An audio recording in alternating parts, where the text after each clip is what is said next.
इन क्लिप में असां 5 सिपारे जी सूरह निसा जे 5 खां 10 रुकू जो तर्जुमो कंजुल ईमान मां ॿुधंदासीं। बिस्मिल्लाहिर्रहमानिर्रहीम। मर्द हाकिम आहिनि औरतुनि ते उन करे जो अल्लाह उन्हनि मां हिकिड़े खे ॿिए ते फज़ीलत ॾिनी ऐं उन करे त मर्दनि उन्हनि ते पंहिंजो माल ख़र्च कयो त नेक बख़्त औरतूं अदब वारियूं आहिनि, मुड़ुस जे पुठियां हिफ़ाज़त रखंदियूं आहिनि जीअं अल्लाह हिफ़ाज़त जो हुकुम ॾिनो। ऐं तव्हांखे जिन औरतुनि जी नाफ़रमानी जो अंदेशो हुजे त उन्हनि खे सम्झायो ऐं उन्हनि खां जुदा सुम्हो ऐं उन्हनि खे मारियो। पोइ जे उहे तव्हांजे फ़रमान में अची वञनि त उन्हनि ते ज़्यादती जी का बि वाट न ॻोल्हियो। बेशक अल्लाह बुलंद वॾो आहे। ऐं जेकॾहिं तव्हांखे मुड़ुस ऐं ज़ाल जे झगड़े जो ख़ौफ़ हुजे त हिकिड़ो अमीन मुड़ुस वारनि जे तरफ़ां मोकिलियो ऐं हिकिड़ो अमीन औरत वारनि जे तरफ़ां। जेकॾहिं उहे ॿई सुलह कराइणु चाहींदा त अल्लाह उन्हनि में मुवाफ़क़त करे छॾींदो। बेशक अल्लाह ॼाणण वारो ख़बरदार आहे। ऐं अल्लाह जी इबादत करियो ऐं कंहिंखे बि उन में शरीक न ठाहियो ऐं माउ पीउ सां भलाई करियो ऐं माइटनि ऐं यतीमनि ऐं मोहताजनि ऐं वेझे पाड़े वारनि ऐं परे जे पाड़े वारनि ऐं पासे जे साथी ऐं मुसाफ़िर ऐं पंहिंजी बानी ऐं ग़ुलाम सां। बेशक अल्लाह खे चङो नथो लॻे कोई बि पाण भाईंदड़ ऐं वॾाई कंदड़ जेकी पाण बखीली कनि ऐं ॿियनि खे बखीली जे वास्ते चवनि ऐं अल्लाह उन्हनि खे जेकी पंहिंजे फज़ल सां ॾिनो आहे उनखे लिकाइनि। ऐं काफ़िरनि जे वास्ते असां ज़िल्लत जो अज़ाब तयारु करे रखियो आहे। ऐं जेकी पंहिंजो माल माण्हुनि खे ॾेखारण जे वास्ते ख़र्च कंदा आहिनि ऐं ईमान नथा आणनि अल्लाह ते ऐं न क़यामत ते ऐं जंहिंजो साथी शैतान थियो त कहिड़ो न बुछड़ो साथी आहे ऐं उन्हनि जो कहिड़ो नुक़सानु थिए हा जेकॾहिं ईमान आणनि हा अल्लाह ऐं क़यामत जे ॾींहं ते ऐं अल्लाह जे ॾिने मां उन जी वाट में ख़र्च कनि हा ऐं अल्लाह उन्हनि खे ॼाणे थो। बेशक अल्लाह ज़रे बराबरि बि ज़ुल्म न फ़रमाईंदो आहे। ऐं जेकॾहिं का चङाई हुजे त उहा ॿीणी कंदो आहे ऐं पंहिंजे तरफ़ खां वॾो सवाबु ॾींदो आहे। पोइ कीअं हूंदो जॾहिं असां हर उम्मत मां हिकिड़ो शाहिद आणींदासीं ऐं तोखे उन्हनि समूरनि ते शाहिद ऐं निगहबान करे आणियो। उन ॾींहुं तमन्ना कंदा उहे जिन कुफ़्र कयो ऐं रसूल जी नाफ़रमानी कई काश खेनि मिटी में पूरी ज़मीन बराबरि कई वञे।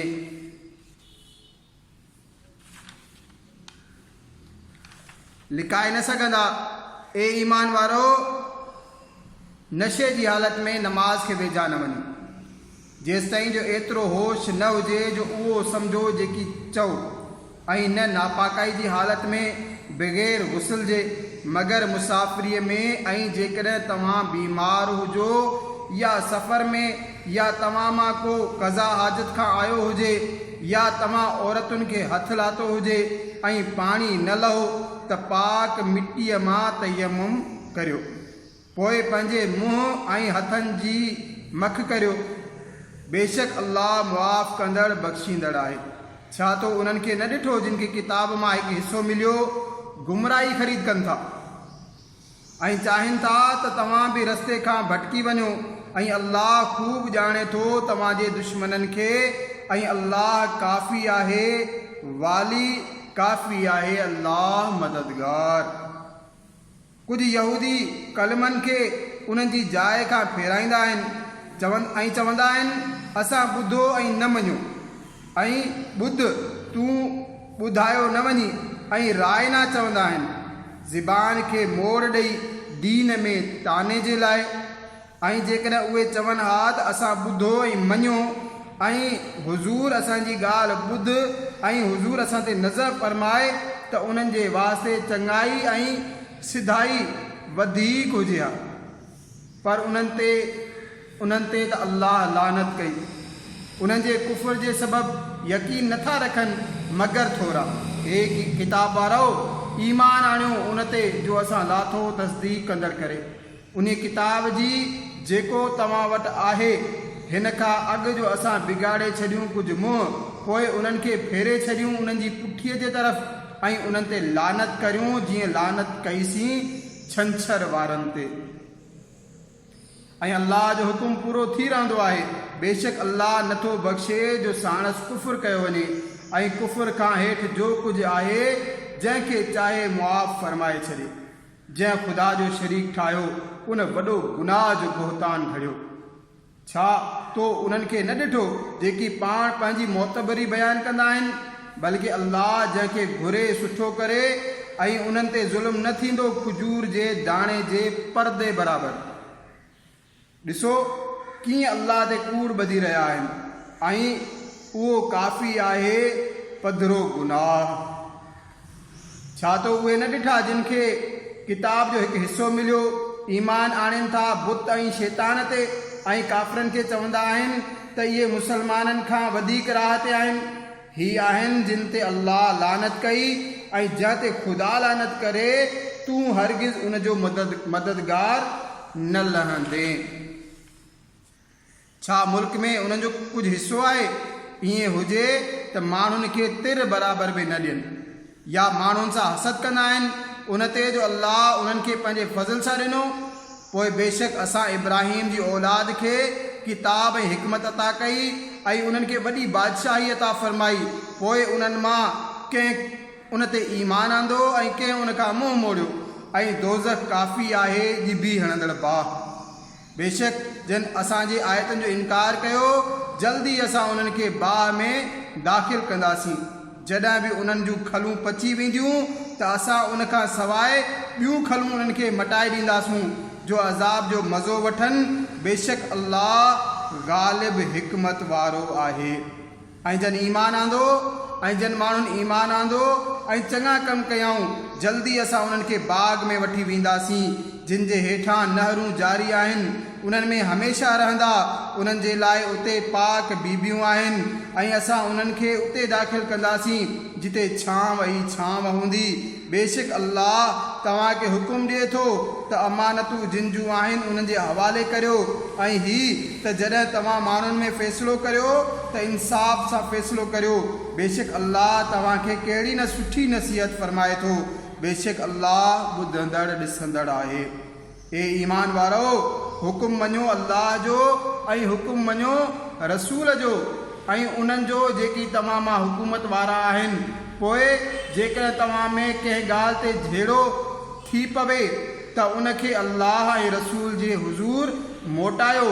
जेकॾहिं अल्लाह ऐं क़यामत ते ईमान रखो था हीउ बहितर आहे ऐं उन जो अंजाम सभ खां सुठो आहे।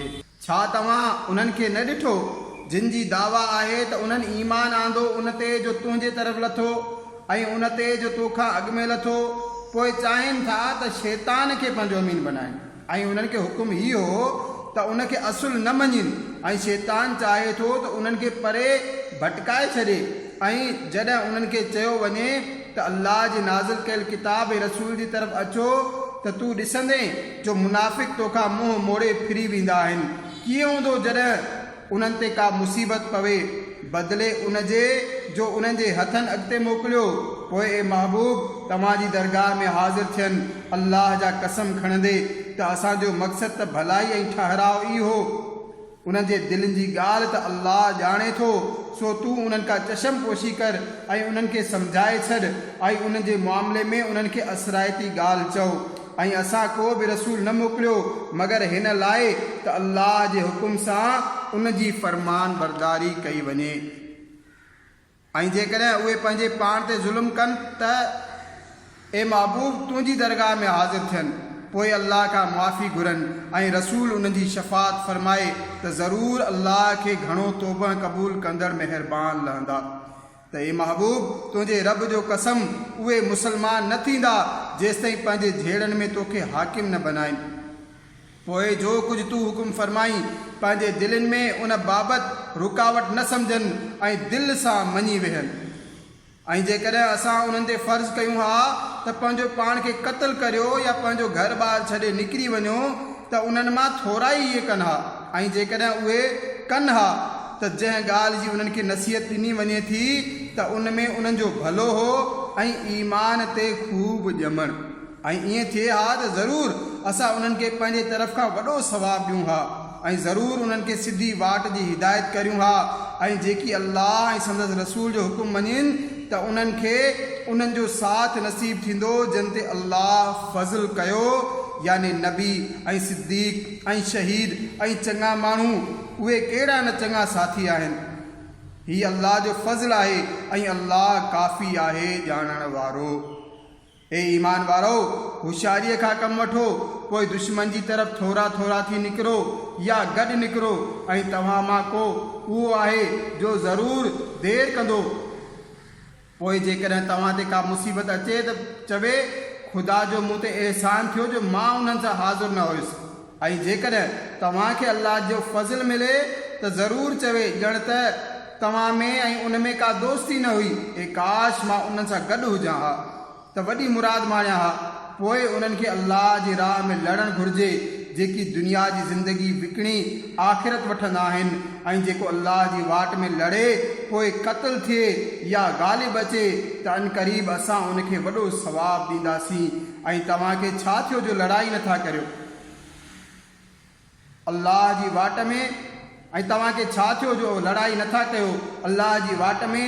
ऐं कमज़ोर मर्दनि ऐं औरतुनि ऐं ॿारनि वास्ते जेकी दुआ घुरी रहिया आहिनि त ए असांजा रब असांखे हिन ॻोठ मां कढ जंहिंजा माण्हू ज़ालिम आहिनि, ऐं असांखे को पंहिंजे तरफ़ खां हिमायती ॾे, असांखे पंहिंजे तरफ़ां को मददगार इनायत कर। ए ईमान वारा, अल्लाह जी राह में लड़ंदा आहिनि ऐं काफ़िर शैतान जी वाट में लड़ंदा आहिनि। त शैतान जे दोस्तनि सां विढ़ो, बेशक शैतान जी साज़िश कमज़ोर आहे।